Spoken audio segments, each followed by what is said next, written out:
Good morning, everybody. Or is it? It's absolutely pouring it down outside here in Derbyshire. So I hope you've been able to give yourself a duvet day, or an admin day, or a nothing day.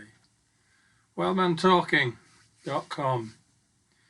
I guess what's come up for me yesterday and today is as a counsellor and psychotherapist, I have to have what they call supervision, which is to have someone who is qualified as a supervisor and counsellor and psychotherapist, who is there to check out that I'm okay and that the work that I'm doing is okay for the client. So they are the gatekeeper between the client and myself to make sure that I'm working ethically, morally, with good intention to do no harm. And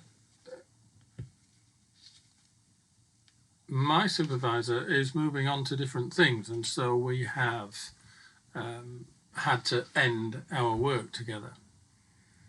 And we've been working together for somewhere around about 10 years. And as I was pondering yesterday before the session as to what I took from our relationship, our professional relationship, and what I noticed is the word curiosity kept coming up really often. And so I played around with the curiosity. I put some words down on paper that I wanted to read to her at the end of our session.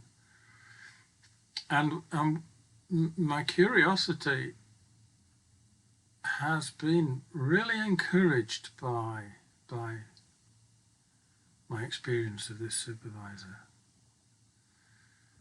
She's curious about me.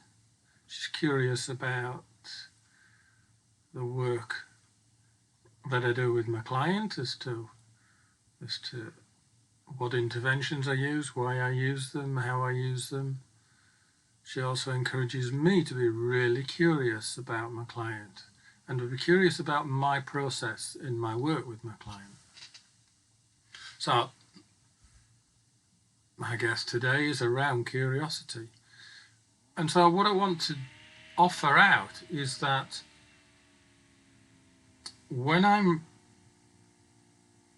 curious about myself, I realize I am also more mindful at the same time. It's almost as if they go hand in fist. So if in choices, any choice, why do I drink tea rather than coffee at a particular time in the morning? What is that? What is that? Why do I put sugar in? Why do I not put sugar in? Why do I choose the length of time I leave the tea bag in? So the curiosity does fit really well with mindfulness. And I also noticed that in my work as a gardener, certainly at times of the year when shrubs or trees need pruning, if I'm really curious about the plant and not that I'm uncertain anymore, but I'm still curious with plants that I've known for a while, is a plant can tell me how to prune it if I'm curious enough and mindful enough to look at it and see what's going on for the plant. And when I'm in that curious, mindful place, there is no space for my ego mind to fool around, to play tricks, to go off into places of, oh my God, what's going on? I don't know how to do this, blah, the world's falling apart. Because I'm there, I'm in that place, now, present, and curious.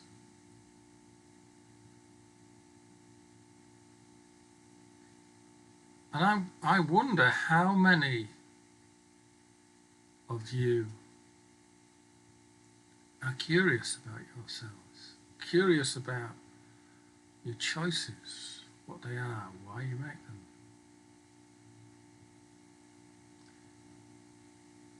But not simply about headspace, but about your body as well. Why is that bit of body aching? Why is that muscle hurting? Why is that joint aching?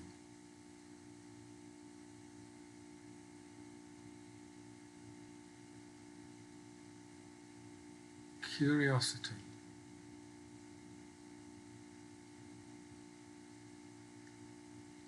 Absolutely, absolutely. Curiosity really, really helps me to function really well and really healthily. And I wanted to offer that out to you today. So I wish you well in your day. Have a good day. Until next time, Wellman talking. Goodbye now.